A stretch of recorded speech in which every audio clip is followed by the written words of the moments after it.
Ya, vamos a continuar con la segunda parte. Espectro de respuesta inelástico, ¿no es cierto? Hasta aquí nosotros sabemos que del análisis de amenaza o el estudio de amenaza sale un espectro de pseudoaceleración elástico. Pero el diseño de estructura tradicional reconoce que puede haber una respuesta dentro del rango inelástico y lo acepta. Siempre nosotros vamos a tener que entender que las inelasticidades por lo general son daños. Daños ojalá controlados, pero son daños al fin y al cabo. Daños leves, daños mayores, pero daños. A eso es lo que llamamos directamente inelasticidad. Ahora, entre daño y falla hay una diferencia grande. No tenemos que entender los daños localizados, ni mucho menos en aquellos elementos que nosotros vamos a disponer para que se dañen, como una falla de la estructura. A veces se le llama falla, pero usando la laxitud del lenguaje. No es un error de diseño, no es algo que esté mal hecho, sí es algo que a veces es discutible. Hoy por hoy se discute este asunto de permitir el daño en las estructuras, más allá de que sea controlado, no sea controlado, ¿cierto? Lo que siempre nos ha interesado es el control del daño no estructural. Eso sí, no interesa que las cosas no estructurales se dañen, los contenidos, ¿cierto? Siempre se trata de proteger contenido, pero a la estructura se le ha permitido en el diseño tradicional sísmico incursionar fuera del rango elástico con daño. Eso hay que tirarlo a la mesa inmediatamente. Todos los códigos nacionales e internacionales permiten daño para eventos severos. Se puede tener ese daño en la realidad o no, pero el diseño permite el daño. ¿Ya? Las normas nacionales lo permiten y lo permiten de manera explícita. Y eso lo vamos a empezar a ver más adelante. Por ahora, ¿de qué se tratan los espectros inelásticos?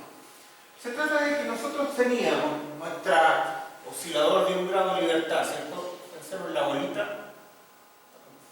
que ya no funciona. Pensemos en la bolita, ¿cierto? Que teníamos y que oscilaba, ¿cierto? Una bolita aquí en un péndulo invertido, ¿cierto? Ahí está la bolita que tiene una cierta masa y este palito tenía un K y un C.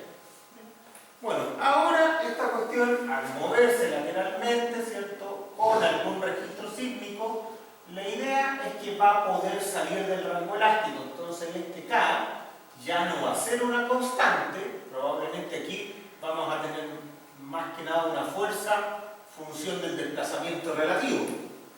Ya no un K por 1, digamos. Por lo tanto, la historia de deformaciones también va a cambiar. Y va a empezar a cambiar todo. Ahora, ¿cómo va a cambiar? Bueno, dependiendo de cuál sea la función con la cual ahora yo obtengo la fuerza a partir del desplazamiento. Ese es el asunto. Veamos esto. Dice, en la práctica las estructuras se diseñan para un esfuerzo de fuerte menor que el requerido para comportamiento elástico, ¿cierto? Sí. ¿Y eso qué significa? Que se van a dañar. ¿Por qué permitimos eso?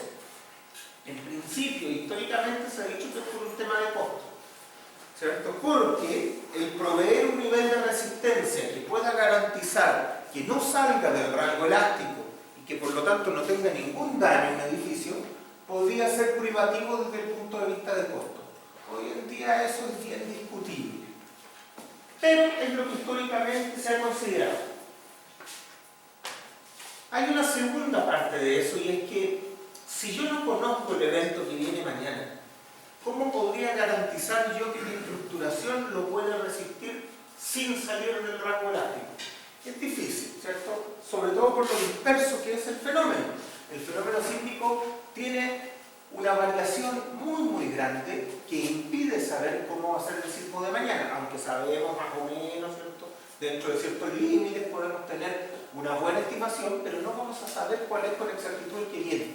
Desde ese punto de vista, garantizar que algo no va a salir del rango elástico es bien difícil, sobre todo para estructuraciones tradicionales. ¿Qué implica esta filosofía de diseño? Lo que les acabo de conversar, ¿cierto? Básicamente que hay elementos, ojo, no es toda la estructura tampoco. En cada estructuración, y esto hay que entenderlo bien desde ya, en cada estructuración conocida y estudiada, no la que se le ocurra a usted en algún momento así de iluminación, no, todas las estructuraciones conocidas y estudiadas tienen elementos que llamamos elementos fusibles. Digamos, el lenguaje más riguroso son elementos controlados por deformación.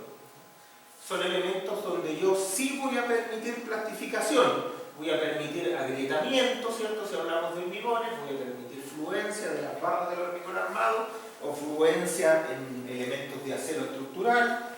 ¿Ya? Voy a permitir una deformación más allá del rango elástico, pero eso es en elementos elegidos y que están previamente definidos por la estructuración. No son cualquier elemento. Por ejemplo, nunca voy a poder aceptar daños de este tipo en elementos que tengan que garantizar el sistema vertical de cargas gravitacionales. Por ejemplo, columnas. Típicamente no voy a dejar que una columna pandee o que una columna falle. Ya eso no es lo más típico. No hay estructuraciones que incluyan eso. Entonces, tenemos que entender que vamos a aceptar daño, comportamiento no lineal, pero eso es controlado y además en elementos específicamente diseñados para ese fin, que no se diseñan como los otros. Entonces vamos a tener elementos que no salen del rango elástico y elementos que salen del rango elástico. Los que no salen del rango elástico les voy a tener que proveer resistencia suficiente para que no lo hagan, para que no salgan del rango elástico.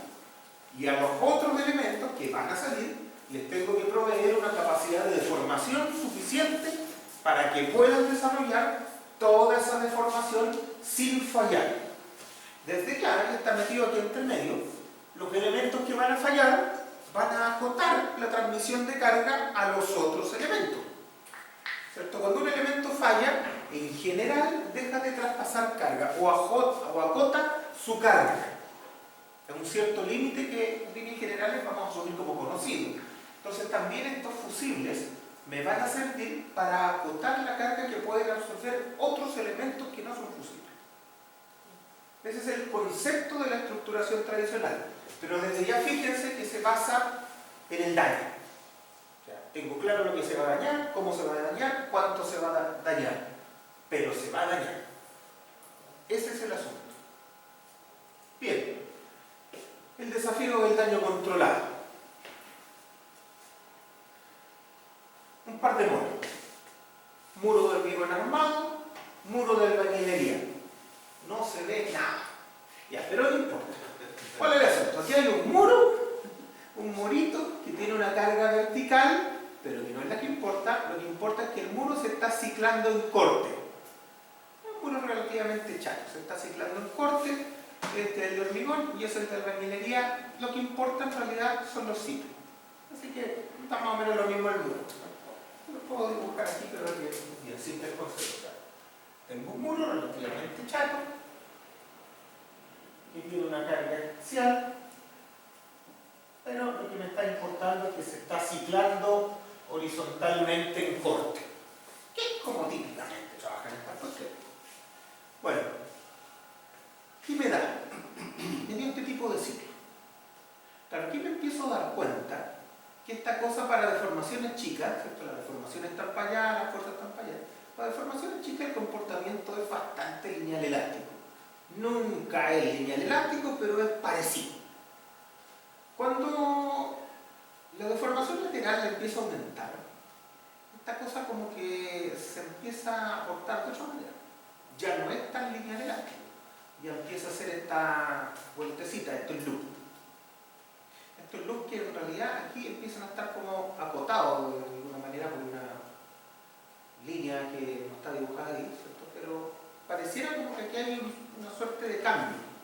Porque aquí hay una rigidez que puedo llamar rigidez elástica y de aquí para allá hay una rigidez que puede ser la rigidez residual. No sé.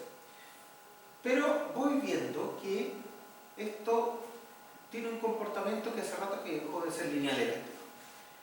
Bueno, desde el punto de vista de la conveniencia, el que estos loops sean cerraditos, ¿cierto? Sean estables, no es malo, en realidad es bueno porque esto es fuerza, esto es desplazamiento, por lo tanto toda el área que hay dentro de cada loop es trabajo o energía.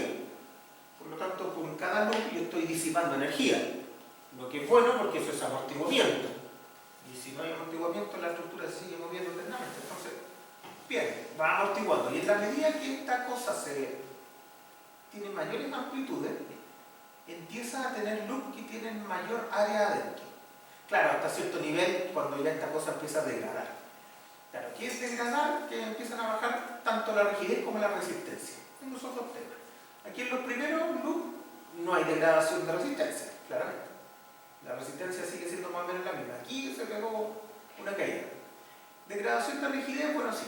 Hay degradación de rigidez porque empiezan a bajar por acá los ciclos. Entonces, si yo pensara en la rigidez secante, ¿cierto? La que me lleva del origen al punto máximo del loop, como que va cayendo. Va cayendo. Entonces se va degradando un poco la rigidez, pero la resistencia no tanto. Bueno, parece que esta cosa puede seguir ciclando mientras no sean muy grandes los ciclos. Si los ciclos empiezan a aumentar, esta cosa se muere. Y eso es un concepto súper común en casi cualquier curva de histéresis que uno conozca. Las cosas pueden ciclar y pueden tener un buen comportamiento ciclando, en corte, en flexión, varias cosas. Pero siempre va a haber un desplazamiento suficientemente grande para el cual esto empieza a colapsar. Ya no es un ciclaje que se pueda mantener. Y eso es lo que nosotros tenemos que definir de buena forma para poder diseñar. O sea, hasta qué nivel de desplazamiento yo puedo confiar en que esto puede degradar, ¿cierto? Puede disipar, pero no va a colapsar. Porque si colapsa y pierdo el elemento, tengo un problema. Pero si esto cicla, se rompe, ¿cierto? Esta cuestión debe estar súper rota, pero sigue tomando carga y sigue disipando energía. Excelente. La albañilería. La verdad es que aquí los ciclos se ven un poco distintos. Se ven un poco más erráticos, de hecho. Pero parece que no es tan terrible. A ver, aquí hay unas caídas de resistencia bastante grandes. Esas caídas de resistencia son complicadas, porque hacen que me cueste predecir un poco más cómo va a disipar energía esta cuestión. Aquí como que los ciclos igual se estrangulan harto, como que aquí esto es más feo, como que se puede, pero igual es más feo. No es como esto. Lo que uno quiere son ciclos gorditos, ¿cierto? Calasimétricos, todas estas cosas. Aquí es donde la gordura sí funciona. Aquí sí la queremos. Los flaquitos no. Al revés la cosa. Bueno, tenemos distintas formas en que se pueden desarrollar esta histéresis y depende del elemento y depende de qué tipo de esfuerzo también estoy evaluando.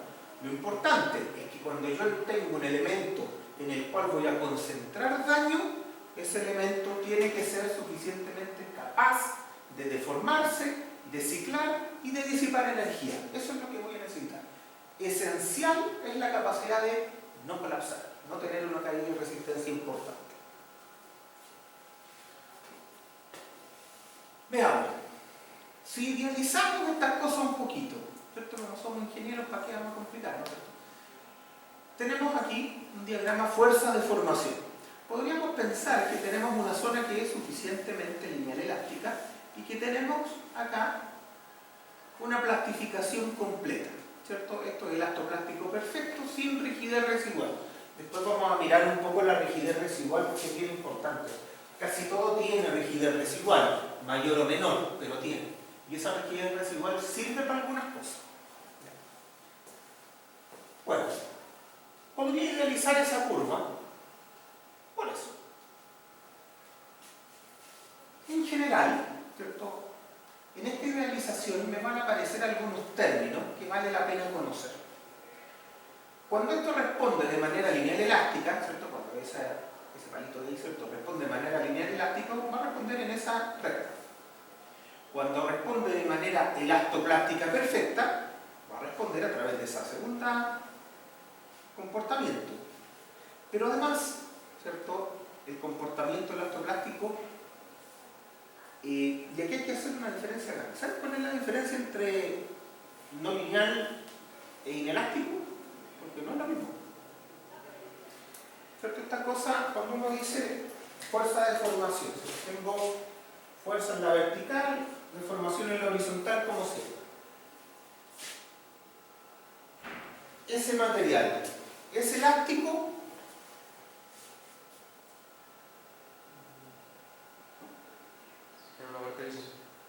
¿Ah? No lo sabemos. Sabemos que es no lineal. No sabemos si es elástico. La elasticidad o inelasticidad tiene que ver con la curva de carga y descarga. Si la curva de carga coincide con la curva de descarga, entonces el material es elástico. Da lo mismo si es lineal o no lineal. Si la curva de carga no coincide con la curva de descarga, por ejemplo, la descarga la hago por acá, y hay materiales así, ese material es inelástico y no lineal.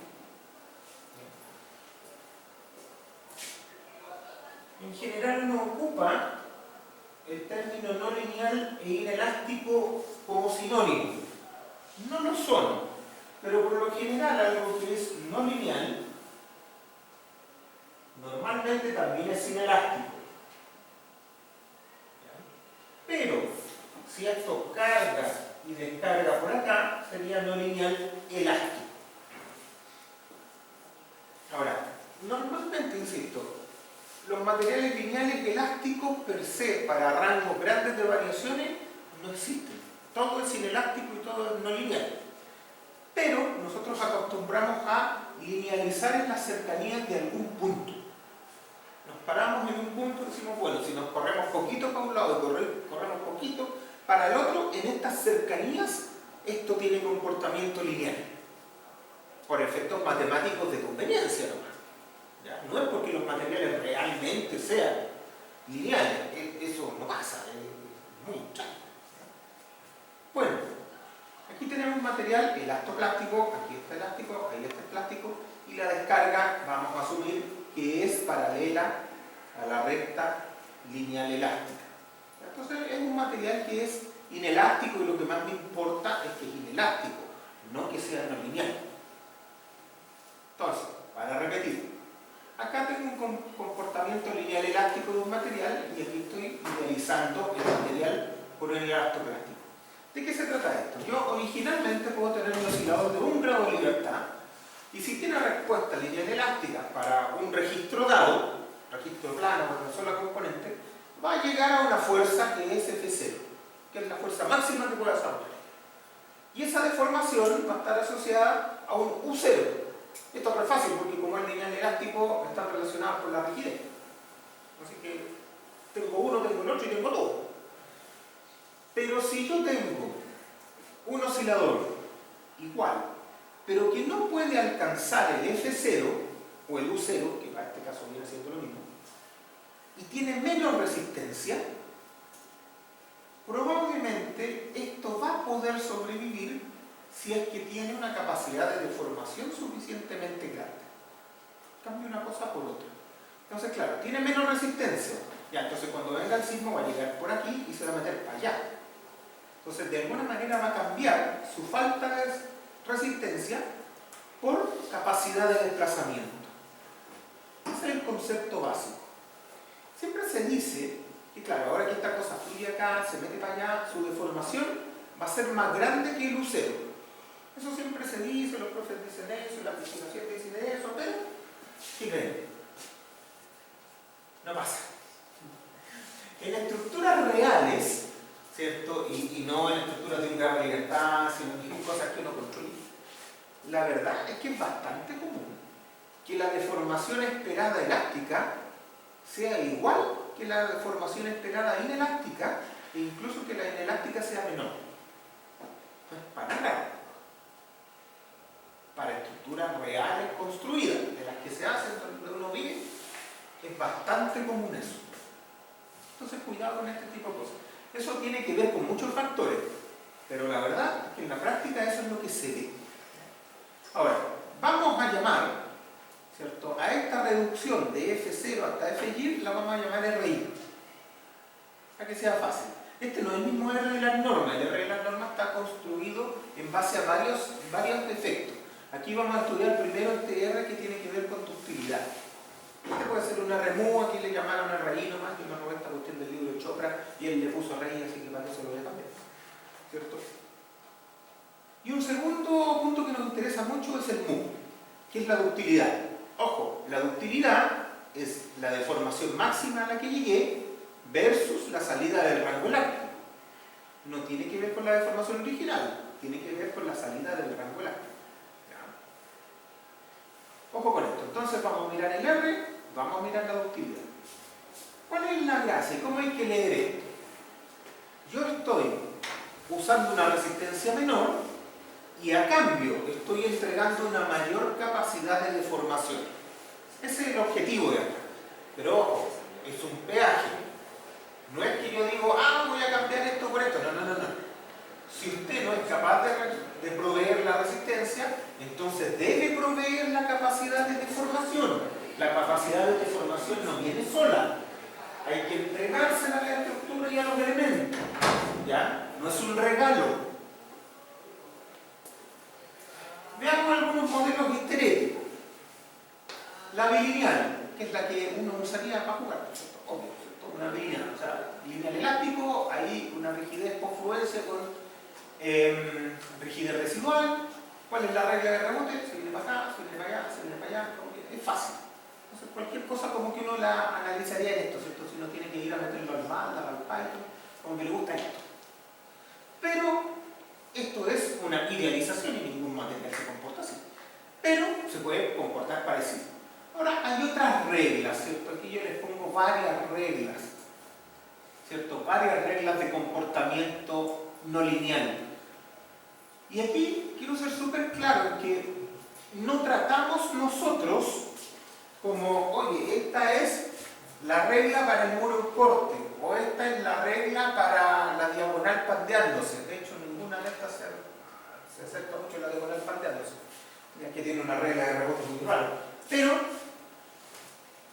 son reglas conocidas. Entonces, lo que hacemos es, a partir del ensayo, de cómo se portó en el ensayo el elemento, vemos cuál de las leyes le acomoda más, cuál se parece más, cuál lo puede modelar mejor.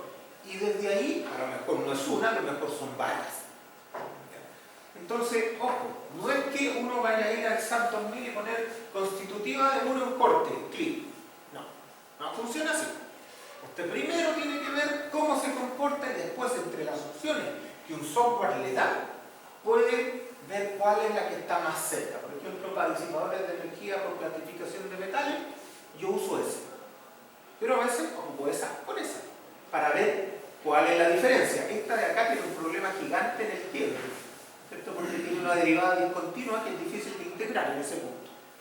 Entonces el software se empieza a molestar. En cambio esta, como es una curva, es derivable en todos los puntos, así que es mucho mejor.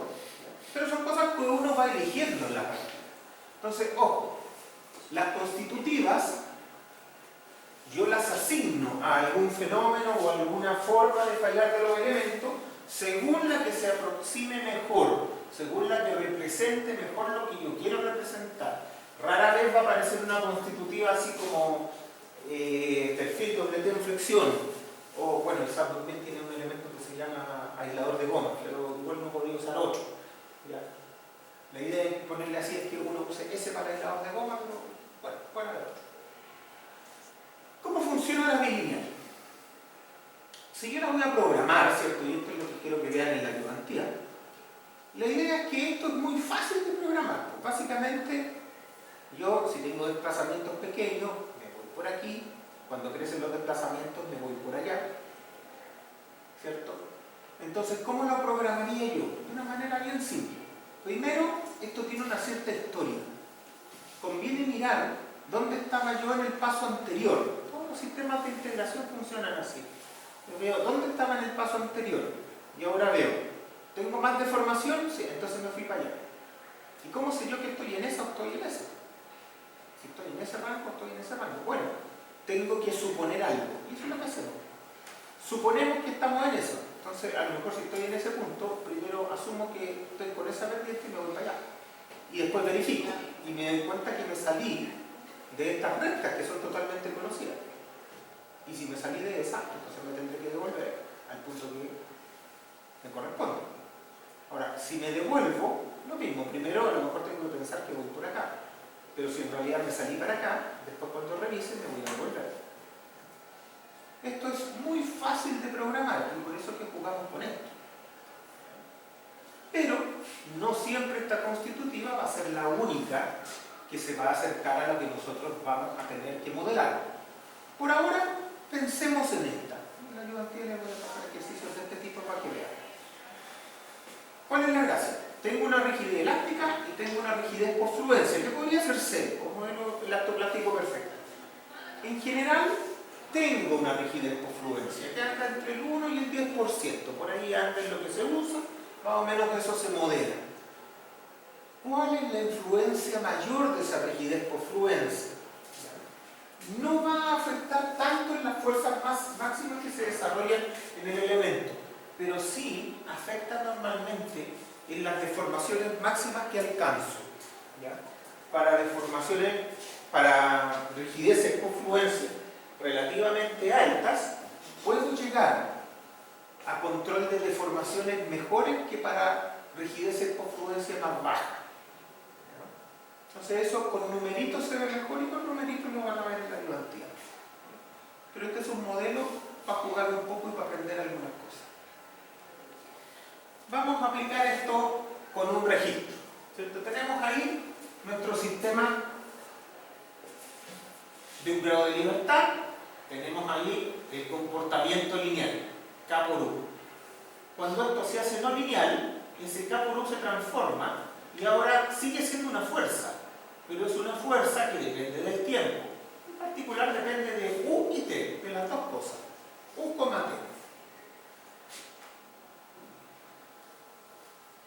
Vamos a suponer que esto tiene un comportamiento, porque ahora vamos a revisar ese comportamiento, vamos a suponer que esto tiene un comportamiento perfectamente plástico, el acto plástico. ¿Ya? Entonces, aquí están definidas algunas cosas, pero las que más nos importan siguen siendo estas. La ductilidad, la relación entre el máximo desplazamiento y la salida del rango elástico, y el RI, que le estamos llamando en este momento, o RMU, que es un R dependiente de la ductilidad, que es básicamente el F0 partido por el FI. O sea, las veces que yo reduje la resistencia que yo necesitaba para no salir del rango elástico. Entonces, primero, ¿cierto? Estas cosas yo ya me las robé del Chopra directamente. Historia de deformaciones. ¿Para qué? Esto es la respuesta lineal de un oscilador de 0,5 segundos con amortiguamiento 0. Y el registro es el registro del centro. Ya. 0,5, 0. Ya, ok.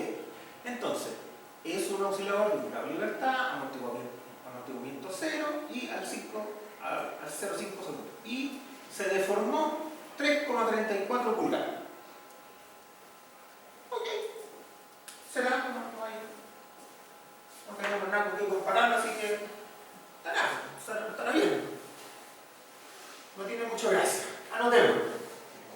3,34 pulgadas. Aquí. 3,34 pulgadas. ¿Ya? Y esta cuestión fue el U0 con T05 y un amortiguamiento 0. Ya, lo guardamos. ¿Qué hay acá abajo? Dice es un Fs partido por W igual a, ya, este es el corte basal. Corte basal a nivel de aceleraciones basales y a nivel de coeficiente sísmico de masa. Entonces dice que tengo 1,37. Básicamente eso me dice que la fuerza lateral que se llegó a desarrollar es 1.37 veces el peso. Ojo, no nos vamos a confundir, no es la aceleración que alcanzó la masa, no, esto es la fuerza que alcanzó ese palito, y como ese palito no está saliendo del rango elástico, esto es el K por U. Bien, alcanzó una fuerza lateral de 1.37 G. Bien, será. Sigamos. Respuestas no lineales. ¿Qué hay acá? ¿Qué cosa tengo? Dice, esto es la respuesta del mismo sistema, A05, A0 de amortiguamiento y con un FG raya de 0.125. Este es el recíproco del R, por lo tanto esto es un R8. O sea, esta cuestión sigue siendo lo mismo que acabamos de ver, el amortiguamiento es 0, el periodo 0,5, pero aquí tenía una resistencia 8 veces más chica que la resistencia elástica inicial F0. O sea, antes podía alcanzar el 1.37 y ahora tiene una resistencia que es 1.37 dividido en 8. Eso es lo que tiene ahora. ¿Qué salió? Primero, la historia de desplazamiento. Claro, salió cualquier cuestión porque esta cuestión rápidamente salió del rango elástico. ¿Cuánto se deformó como máximo? 1,71 pulgadas. 1,71 pulgadas. ¿Y cómo anda eso con las 3,34? Se deformó harto menos. Ya, es nomás. La fuerza, bueno, esto es fácil, no puede salir la fuerza del rango en que esta cuestión influye, porque tiene comportamiento elastoclástico perfecto. ¿Cuándo salió el rango elástico? Aquí está. En ese pedacito, ¿cierto? Ahí salió, aquí, en ese pedacito, aquí un poquito, aquí salió harto. Aquí salió harto. Claro, y donde salió harto es donde más se deformó. Tiene sentido, parece intuitivo, parece lógico. Entonces le podemos creer a esta cuestión. Anda bien, excelente. Y si yo grafico esos puntos, ¿cómo se porta? Así, sí, pues está haciendo la constitutiva no lineal que yo le di. Parece que todo esto es consistente. Claro que puede haber salido algo aquí que a lo mejor no me esperaba, y es que la deformación máxima inelástica salió más chica que la deformación elástica. Equivalente. Eso podría ser raro, la verdad es que en la vida real no lo es. Eso es básico. Bueno, depende de un montón de cosas, depende del amortiguamiento, depende del periodo, depende del registro, depende de tantas cosas. Pero salió menos. Otro. Y vamos a poner todo al tiro. Otra vez esta cuestión es para el registro del centro, para el oscilador de grado de libertad, para el 0,5 segundos de periodo, pero ahora le pusimos un 5% de amortiguamiento base, ya no es amortiguamiento cero. Tiene un 5% de amortiguamiento base, por lo tanto esto ya es más parecido a lo que uno esperaría con los espectros que típicamente se encuentran en las normas, que están todas al 5%. Entonces, ¿qué tengo acá? Tengo R igual 1. Ya, R igual 1 significa que no dividí la fuerza, el FI y el F0 son lo mismo, por lo tanto aquí no hay ninguna gracia. Este sería el de control. Aquí tengo R2, aquí tengo R4 y aquí tengo R8. Ok, veamos el de control. Me dice entonces que aquí tengo un U de 2.25. Ojo, cuando le pongo amortiguamiento, porque esta es la única diferencia que tiene con el original, es el amortiguamiento. Cuando le puse amortiguamiento a 5%, el 334 bajó a 2.25. Bajó harto, pensando que un 5%, a lo mejor uno diría, oye, pero esa cuestión es nada, es muy poco, un número muy chico. Bueno, bajó, ¿cuánto? Como un 30% la deformación. Bajó mucho por ese 5%. Bueno, 5%. Con R1 me da una deformación total de 2.25 y aquí, ¿cuánto me había dado? 3.34, claro, harto. Igual 1, claro, porque el elástico así que no utilidad. Bien, con R2, ¿qué pasa? Alcanza una deformación de 1.62. Bajó la deformación. Ya, ¿qué tengo acá? Que la deformación máxima, el 1.62, ¿cierto? Comparado con la deformación de salida del rango elástico, me conduce a una demanda de ductilidad de 1,44. Y esa es la forma de entenderlo. Esta es una demanda de ductilidad derivada de que yo estoy usando un oscilador con menos resistencia que la elástica. ¿Ya? Entonces, ojo, porque yo usé un oscilador con menos resistencia que la elástica, entonces tengo una demanda de ductilidad de 1,44. Hay que entenderlo así porque esta demanda de ductilidad es la que yo tengo que proveer. Eso es lo que hace el código cuando me entrega requisitos de detallamiento dúctil. Es tratar de entregarle a la estructura la capacidad de deformación y la capacidad de desarrollar la ductilidad que se supone que debe tener para haber usado una reducción de demanda de ese tipo. Ese es el concepto. Entonces, ojo, una muy mala interpretación de esto es decir, con una R2 yo tengo una ductilidad de tanto. No, eso es pésimo, eso está mal. Por eso se muere la gente. ¿Ya? No. Esta es una demanda de ductilidad que yo tengo que entregar. Veamos con R4. Deformación 1,75. Ahora subió la ductilidad. Ya, bueno. Y demanda de ductilidad 3,11. Chuata. Ya, y con R8, para hacerlo fácil aquí, 2 pulgadas. Bueno, todas fueron más chicas que esa, y aquí como que empezaron a subir, ¿cierto? Ya. Y la demanda de ductilidad, 7,36. Entonces aquí, buscar alguna regla para las deformaciones como que no está muy claro. Las deformaciones cambian, eso está claro. Suben, bajan, no sé. No está muy claro. Pero hay una cosa que sí es clara. Cuando yo ocupo R mayores que 1, la demanda de ductilidad va aumentando. Y esa tendencia es clarísima.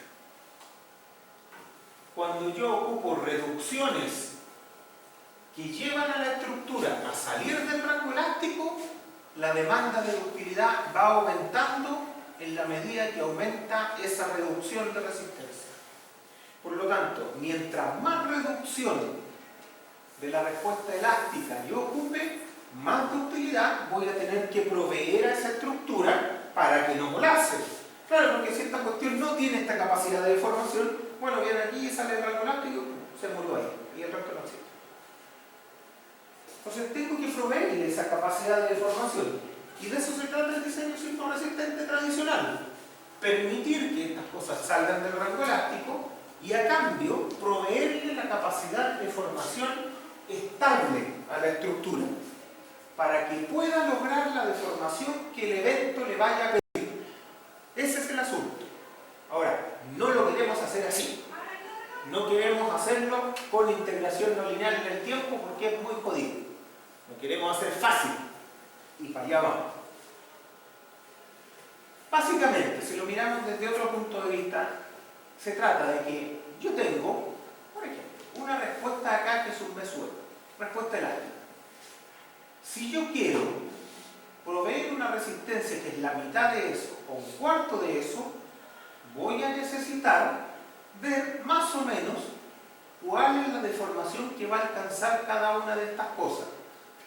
Y la primera aproximación es decir, bueno, si yo tengo que llegar a la misma deformación, como supuesto, ¿cierto? Entonces aquí yo tendría que tener como demanda de ductilidad ese dividido en este. Y aquí tendría este dividido en este. Entonces en realidad, claro, si tuviera las mismas deformaciones, igual tengo distintas demandas de ductilidad. Y eso es lo que hay que entender. Que la reducción, mientras más grande sea, más demanda de ductilidad voy a tener. Voy a tener que proveer más ductilidad a la estructura. Y aprovechar la ductilidad, entrar en el rango elástico, es daño. Entonces, claro, en algún momento uno aquí tiene que pensar, ok, no le voy a proveer esta resistencia porque parece que es muy caro, porque lo que usted quiera.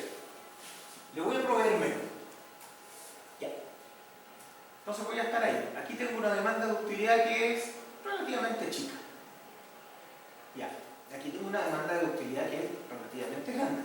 Pero ojo, como aquí tengo una demanda de ductilidad que es más chica, el llegar a esta deformación con esta resistencia va a significar menos daño que llegar a la misma deformación con esta resistencia.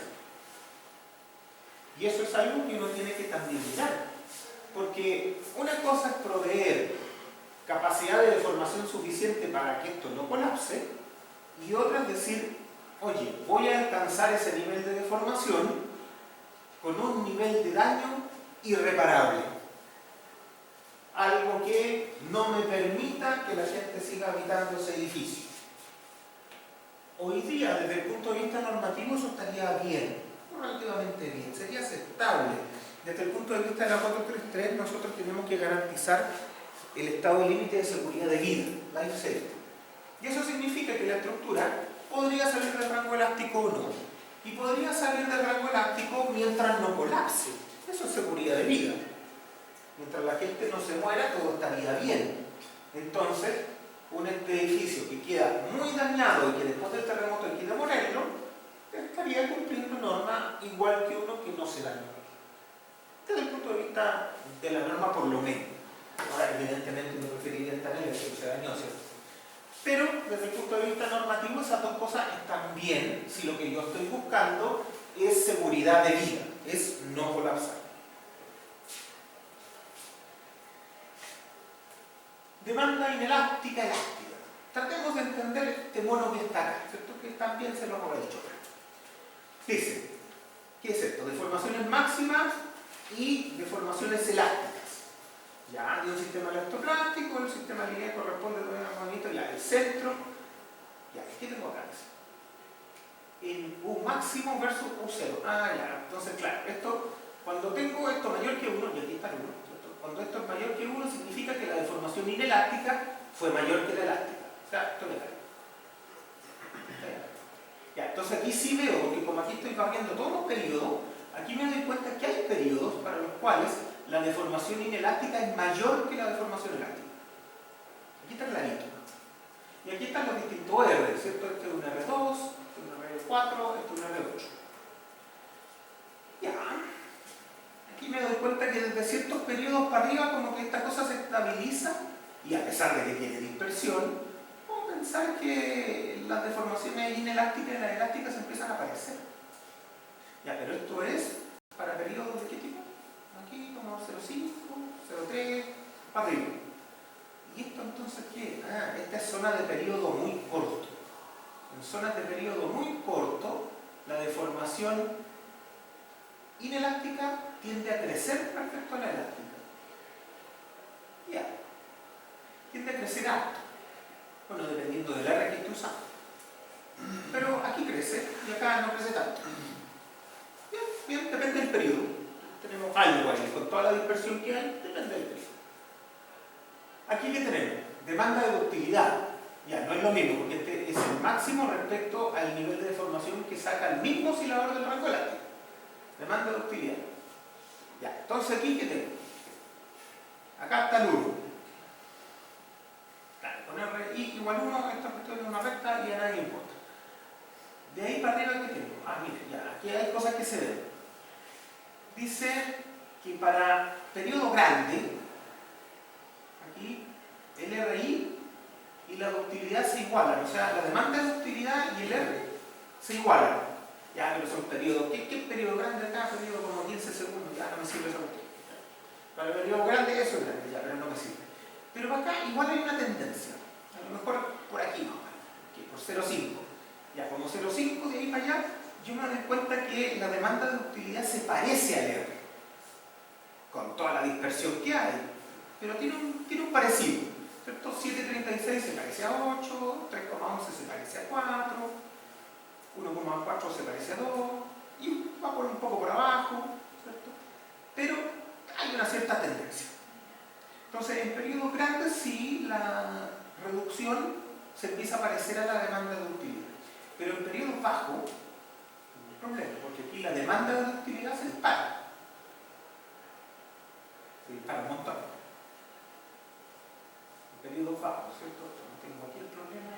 Ya.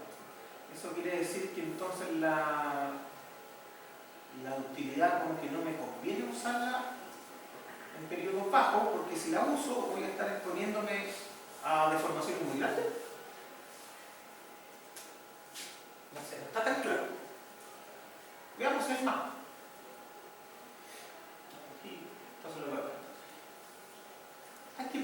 hay que tener cuidado.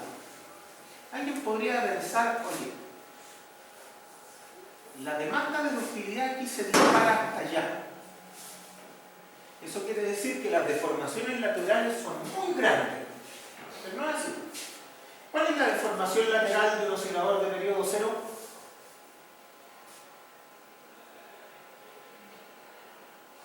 Un oscilador elástico de periodo cero, ¿qué deformación lateral tiene? Cero. Cero. Y si yo aumento cero 100 veces, ¿cuánto me da? Cero. Entonces a lo mejor no es tan malo. Ojo que claro, las deformaciones a lo mejor se disparan en la zona de periodo corto, pero estoy amplificando algo que es pequeño. Las deformaciones de los osciladores crecen hacia los periodos grandes. Esa es la tendencia natural. Y en los periodos grandes, ¿cierto?, esto está más o menos controlado. En los periodos chicos se descontrola. Pero ojo, que estoy amplificando deformaciones que son pequeñas. Entonces, cuidado con eso. No hay que malentender estas cosas. En los periodos cortos, sí. Esta cosa empieza a descontrolarse un poquito. Las demandas de ductilidades crecen mucho respecto al R. Entonces pasan cosas raras. Yo no dependo del R aquí. Es lo que hace un rato yo les comentaba, que la norma chilena dice que los R son variables porque cuando baja hacia el periodo 0 tiende a 1. Claro, porque básicamente lo que hace es que esta cosa tiende acá. Entonces, en periodos pequeños, el RI o el RMU, que le llamamos nosotros, va a tender a 1. Pero hay otras fuentes de donde uno puede sacar reducción también, no solo la ductilidad. La ductilidad es la más importante y es bastante compleja, porque yo la tengo que proveer. Pero hay otras fuentes de reducción también. Espectros de ductilidad constante. Y estos son medio raros y nunca se ocupan, salvo en las pruebas.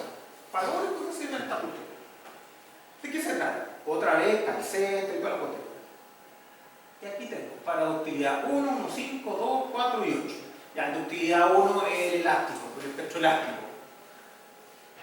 Entonces, ¿de qué se trata? Que estos espectros que están acá tienen demandas de ductilidades constantes y da cualquier cuestión, porque además no se parece al R. Como les digo, esto me puede servir para estimar las deformaciones y relacionar cómo voy a considerar uno u otro oscilador, o qué conveniencia hay, o qué demanda va a tener uno respecto al otro, ese tipo de cosas. En la vida real esto no se ocupa, no sirve para nada. ¿Ya? Pero en las pruebas yo intento ponerlo para ver si entienden bien lo que están haciendo. ¿Ya? Pero básicamente esto para lo único que sirve es, como les digo, para relacionar deformaciones. Y claro, aquí uno debe tener una tendencia clara que al usar mayor ductilidad, ¿cierto?, el espectro va bajando mucho. Ahora, ojo, uno dice aquí espectro, ¿qué es el espectro? Acá, ¿qué hay? Debería estar el SA y allá el periodo, sí, pero ¿qué es el SA? Si esto es una cosa elastoplástico. Ya, el SA básicamente aquí es la fuerza a la que fluye este oscilador. Tiene que ser eso, es la fuerza versus la demanda de ductilidad. Entonces, ojo, aquí no tiene que ver derechamente, en este caso, no tiene que ver directamente con la deformación total, sino con la fuerza que está generando la fluencia. Ahí cambia un poquito lo que es. Entonces, de acá yo voy a poder obtener la fuerza de fluencia y la deformación de fluencia, pero no el desplazamiento, que es lo que típicamente tengo acá. El desplazamiento lo voy a obtener sabiendo que la deformación de fluencia aumentada mu veces es lo que me va a dar el desplazamiento. Lo saco a través de la definición. Energía disipada. El objetivo de toda esta respuesta inelástica es uno solo, y es disipar la energía que el sismo le está metiendo a la estructura. ¿Cómo lo hace? A través de daño. Tengo aquí, ¿cierto?, que la energía total, que viene siendo la que mete el sismo, en todo instante se tiene que componer de varias cosas. Por ejemplo, de la energía cinética, de la energía de deformación, puede ser de disipación, no me acuerdo. La ES, esta tiene que ser la deformación elástica y esa es la cinética, y la energía de fluencia. ¿Cuál es el problema? Que la energía potencial elástica y la energía cinética van al revés. Esto Porque cuando esta cosa tiene la mayor velocidad, tiene menor deformación, por lo tanto no tiene energía potencial. Cuando tiene la máxima deformación, no tiene velocidad. Entonces esas se oponen, pero esas son energías que son restitutivas, no disipan nada, no tienen términos disipativos. Entonces lo que nos va a interesar acá siempre es la que se va por amortiguamiento y la que se va por plastificación del sistema. Aquí está. Básicamente, esta es la que se va por amortiguamiento del 5% y esas cosas, ¿cierto? Y el C por el U punto. Y esta es la que se va por esfuerzo inelástico. Entonces aquí es donde hay que tener harto cuidado. Este amortiguamiento que yo le regalo a la estructura puede ser muy grande. Aquí tenemos, por ejemplo, un sistema lineal elástico, no salió del rango elástico este, y tenemos aquí la energía, esta energía que va por aquí, ¿cierto? Que hay por ahí un poquito para abajo, que esto no está dibujada la energía cinética y la energía potencial, pero esta es la del sismo y esta es la energía disipada por el amortiguamiento viscoso.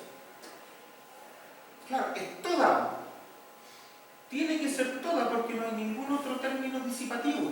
Y si yo le pongo un 2% en lugar de un 5%, también tendrá que ser toda. A lo mejor se demora un poquito más en disiparla, pero tendrá que ser toda también. Entonces, por eso hay que tener tanto cuidado con este 5%, 2%, 3%, porque es donde me estoy comiendo toda la energía si es que no tengo comportamiento lineal elástico. Ahora, si tengo comportamiento lineal elástico, me paso un poquito para acá. ¿Cierto? Y aquí, por ejemplo, tengo aquí la energía disipativa del amortiguamiento y aquí tengo la energía por plastificación, la que pierdo por interés. Cuando uno hace esto, por ejemplo, con disipadores de energía, lo que uno querría es que la mayor parte se vaya por el disipador de energía. Estas mismas curvas de energía, ¿cierto? Aquí está el tiempo del registro y aquí están las energías, ¿cierto? Cuando uno le pone 5%, a veces lo que se come el amortiguamiento viscoso es mayor que los disipadores de energía. Y claro, eso es un despropósito. Entonces, ponle más veces que es más eficiente. Pero no. El asunto es que ese 5%, como yo les decía, es más bien un acuerdo. Y hay que tener cuidado. Entonces, cuando uno está disipando energía de manera explícita, ya sea por plastificación, daño, por disipadores de energía, por lo que sea, uno lo que hace es decir, mira, ahí estoy reconociendo el amortiguamiento explícito de la estructura, por lo tanto, en principio no tendría por qué ponerle un amortiguamiento viscoso acá. No debería existir. Se acepta que le pongamos algo por otro tipo de elementos que podrían disipar energía, tabiques, ventanas, cualquier otra cuestión, roces internos. Entonces esto se le pone un 2% típicamente. Pero es un 2% que, oiga, tampoco es tan despreciable. Entonces, de esa manera dejamos que los disipadores o alguna otra cosa puedan tomar la mayor parte de energía y lo diseñamos con ese fin. Pero este término, el término del 5%, 2%, es un término que pesa mucho en estas curvas de energía en el tiempo. Así que hay que tener mucho cuidado con él. ¿Ya? Ojo. El término cinético es el que en el largo plazo yo quiero que disipe todo. El daño. Factor de reducción por ductilidad. Esto se lo muestro porque es algo que dicen los profesores, pero no tiende a funcionar en la vida real. ¿Qué dice? Dice que cuando tengo estructuras rígidas, ¿cierto? El RMU tiende a 1. Sí, tiende a 1, sí, puede ser. Cuando estoy en la zona de amplificación de aceleración, o sea, en el plató, regla de igualdad de energía, o sea, la energía debajo de una respuesta elástica debería ser parecida a la energía debajo de una respuesta inelástica, y con eso me sale que entonces el RMU tiene esa fórmula. Después, en la zona de amplificación de velocidad, cuando ya me caí del plató, regla de igualdad de desplazamiento. La verdad es que en la vida real nosotros casi siempre vemos esto, o incluso, como ustedes vieron recién, existen casos, que no son pocos, en que la deformación inelástica es menor que la elástica equivalente.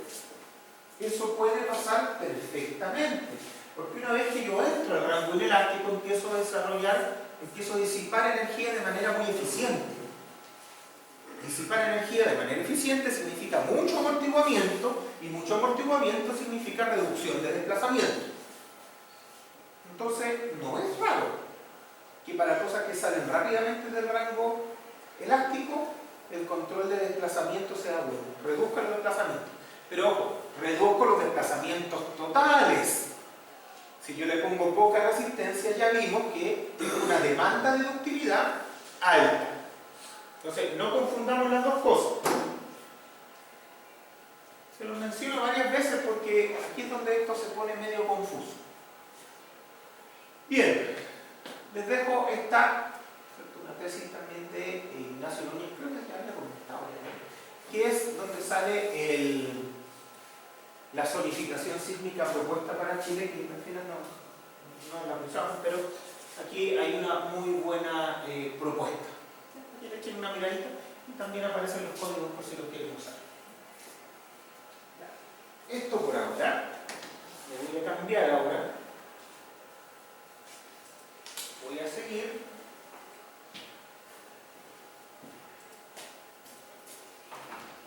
Con esto, que son los métodos elásticos. A esta altura ustedes ya saben un montón de cosas y yo me voy a centrar aquí en solo algunas. Para los métodos de diseño elástico, métodos de análisis sísmico, aquí lo que vamos a tratar de determinar es la demanda de fuerza sísmica a través de métodos elásticos. Después vamos a retomar el asunto de la elasticidad, pero a través de la valoración del factor de reducción. Pero aquí veamos un poquito qué pasa con los métodos de análisis elástico. Primero, ¿cuáles son? Tenemos métodos lineales, análisis estático y análisis dinámico, que se le llama.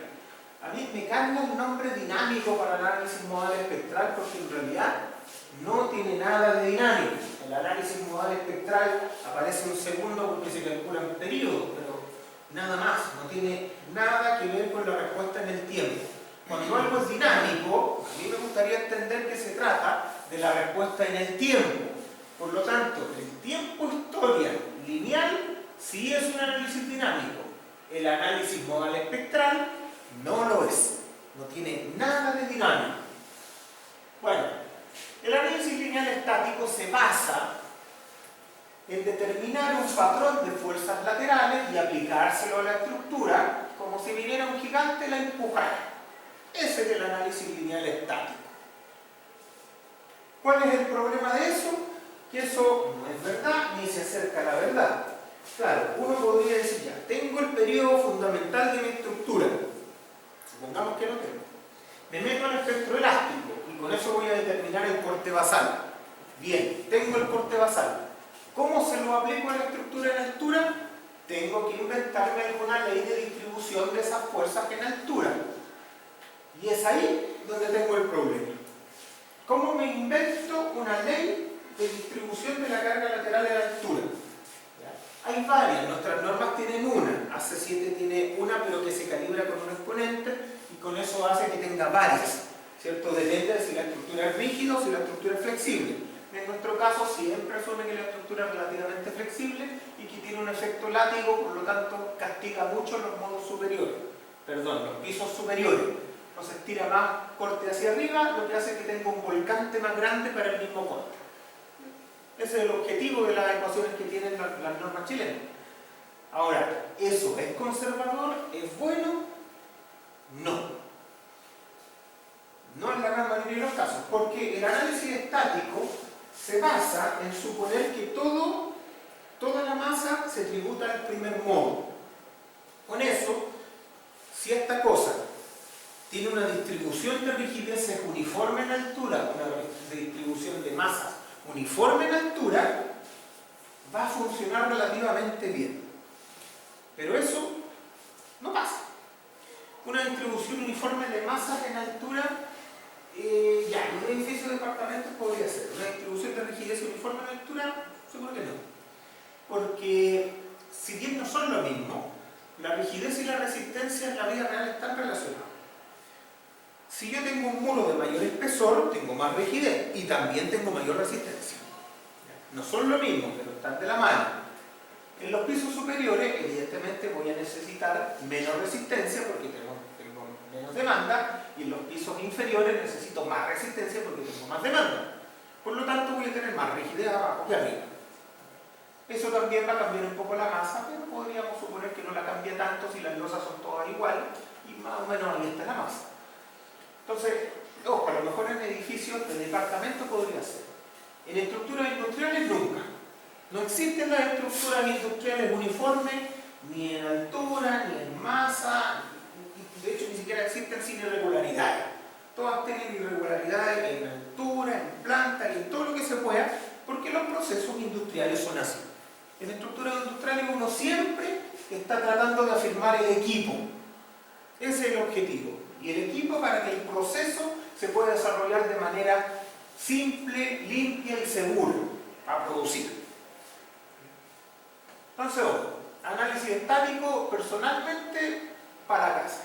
No lo usaría, no lo uso, pero no lo usaría nunca. No creo que valga la pena, salvo algo que sea demasiado secundario. Pero algo relativamente decente, hay que partir del análisis modal espectral para arriba. Bueno, y hay que terminar el análisis modal espectral porque no hacemos análisis tiempo-historia. Entre paréntesis, hacer un análisis tiempo-historia lineal es una tontera, no tiene ningún sentido. El análisis modal espectral me va a dar información igual o mejor que un tiempo-historia lineal.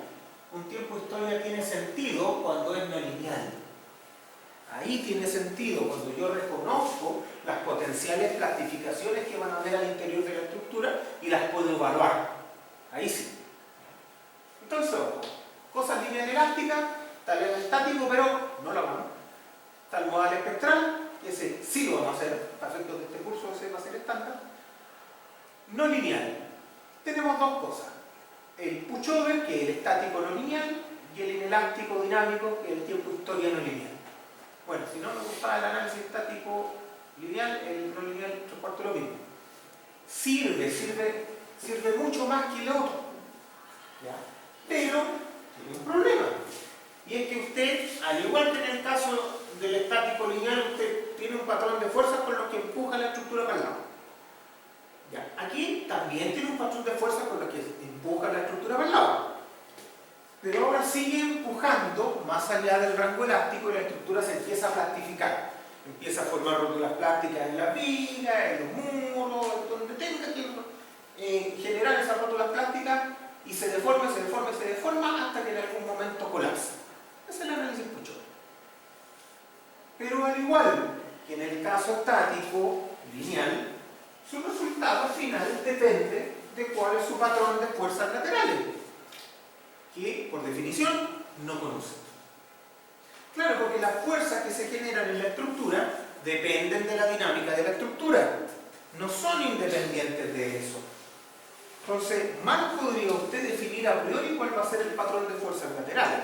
Entonces, ¿qué se hace en el Puchol? Bueno, voy a empujar con un patrón de fuerza, un triángulo invertido, un patrón de fuerza uniforme, un patrón que se parezca al primer modo. Todas esas son ideas, unas mejores que otras.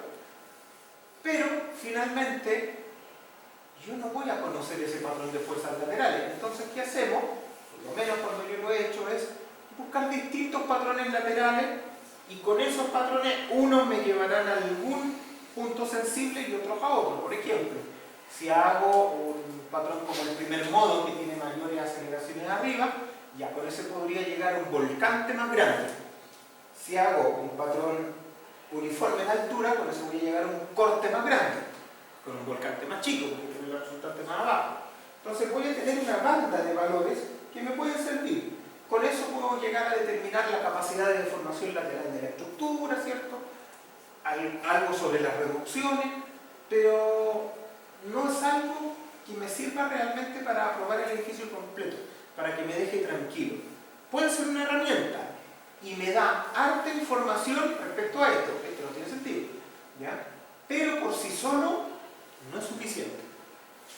Sobre todo porque la dinámica no lineal es muy distinto que la estática no lineal. ¿Ya? Entonces, si yo me voy a meter a análisis no lineal, debería estar aquí. debería estar en un tiempo historia no lineal. O sea, lo que me demoré en definir la rótula plástica, toda esta cuestión, ya lo tengo para hacer una integración en el tiempo. ¿Cuál es la diferencia? La gran diferencia entre un modal espectral y un análisis estático, que no se la dije, es que en el análisis modal espectral, a través de la manera en que se resuelve yo no voy a necesitar asignar las fuerzas laterales a cada nivel. El análisis modal espectral me da la distribución en altura de todas las fuerzas laterales per se. No tengo que inventarme una regla. Y esa es la gran ganancia. ¿Ya? El análisis modal espectral no exige una ley de distribución en altura del corte basal. Y esa es mi gran ganancia. Lo mismo el tiempo-historia no lineal. No exige una definición a priori de cómo se van a distribuir las fuerzas lateralmente en altura. La genera internamente a través de la integración en el tiempo y considerando la dinámica de la estructura. Entonces ahí es donde está la gracia, ahí es donde yo gano. Al no tener que inventarme el patrón lateral para distribuir esa fuerza. Bien, estos cuatro tipos en principio no tienen no linealidades geométricas. Uno las puede incorporar. Las no linealidades geométricas son directamente el efecto P. Uno las puede incorporar en todos. Pero a nivel de diseño real, de la vida real, no nos importa. Esto es bien complejo. Pero el asunto es que todas nuestras edificaciones, estructuras industriales, estructuras de oficina, lo que usted quiera, el objetivo final es el control de deformaciones para control de daño. Por lo tanto, usted siempre va a tener que mantener sus deformaciones dentro de un rango muy acotado. Si usted las mantiene dentro de ese rango acotado, y tiene que hacerlo por norma, esto no tiene mucho peso. Esto no suma nada. Esto suma mucho cuando usted está en deformaciones laterales del orden del colapso. Estos aceleran el colapso. Pero usted nunca va a estar allá. En diseño real, uno no va a estar en esos niveles. Uno va a estar en niveles donde está entrando en el rango no lineal, inelástico, pero no en niveles que usted pueda desarrollar efectos P delta importantes. ¿Cuáles son las deformaciones de entrepisos límites que nosotros usamos en nuestra normativa? ¿Quién apunta? ¿Cuáles son? Bueno, en AC7, a SCE7, hay deformaciones que se miden, deformaciones reales, esperadas, no lineales, sin reducción, ¿cierto? El Q0, que es llamado. Depende del objetivo de la estructura, pero pueden llegar al 2%, sin mayor problema. Eso a nivel de ASC7. Deformaciones de entrepiso. En nuestra norma industrial llegan como límite, y este es un límite superior, al 1,5%. Podrían ser menos, pero llegan al 1,5%, también limitándose a que ese 1,5% permita el desarrollo de las actividades productivas. Porque, por ejemplo, si tengo un muelle portacontenedores que tiene una altura sobre el fondo marino de 30 metros más o menos, claro, el 1,5% son 45 centímetros. Entonces uno dice, bueno, si esta cuestión se va a mover 45 centímetros, entonces todos los sistemas de cañerías que entran al muelle, las correas transportadoras que entran al muelle, tendrán que tener esa capacidad de deformación para que el proceso se pueda mantener operativo. Claro, lo más probable es que no lo tenga. Entonces, si no lo tiene, lo que tengo que hacer es un diseño que controle más agua esas deformaciones. Si la correa aguanta 20 centímetros, entonces tendré que hacer un muelle que se deforme como límite 20 centímetros. Las cosas siempre tienen que evaluarse y resolverse en función de lo que yo necesito hacer con ellas. Nunca hay un criterio transversal para todo mágico. Nunca voy a poder evitar el pensar. Ahora, en estructuras habitacionales, nuestra norma, la 433, pide control de deformaciones para cargas reducidas, con el R adentro. Eso, para mí, como opinión personal, no tiene sentido, es una falla conceptual, pero está ahí, ha estado siempre y no se quiere ir. Y ahí se pide deformaciones de entrepiso del orden de un 2 por 1000. Y uno dirá, ¿y cómo se relaciona el 2 por 1000 con el R adentro versus el proyectado inelástico del 1,5% industrial? Vaya a saber uno. Cuando el R es 10, se parece, porque pasa de 1 por 1000 a 1%. El problema de pedir un límite con el R adentro es que uno le está pidiendo cosas distintas a distintas estructuras. Claro, porque si el R dependía del periodo, ¿cierto? Y depende de otras cosas, de la estructuración también, entonces finalmente el pedir lo mismo con R significa que pido distinto sin R. Pero el sin R es el real esperado. Por lo tanto, eso me conduce a que le estoy pidiendo distintos drifts de entrepiso a estructuras que pueden tener el mismo fin. Y eso es raro, es muy raro. Vamos a entrar en eso en algún momento, pero sepan que la única norma en el mundo que lo hace de esa manera es la chilena. Todos los demás lo hacen como la norma industrial, miden el desplazamiento esperado final inelástico. Por ahí de repente se malentiende esto, la gente dice, oye, no, porque la norma chilena, la industrial, no mide el inelástico. Porque lo que hacía antiguamente, que ya no lo hace, la versión 2003 lo que hacía es tomaba el desplazamiento reducido y lo multiplicaba por R. Entonces, no, están pidiendo lo mismo, no es lo mismo. Porque eso se basaba en lo que les comenté hace un rato, de que la deformación esperada elástica en estructuras reales tiende a ser igual que la inelástica. ¿Se acuerdan que el U0 se parecía a los UM?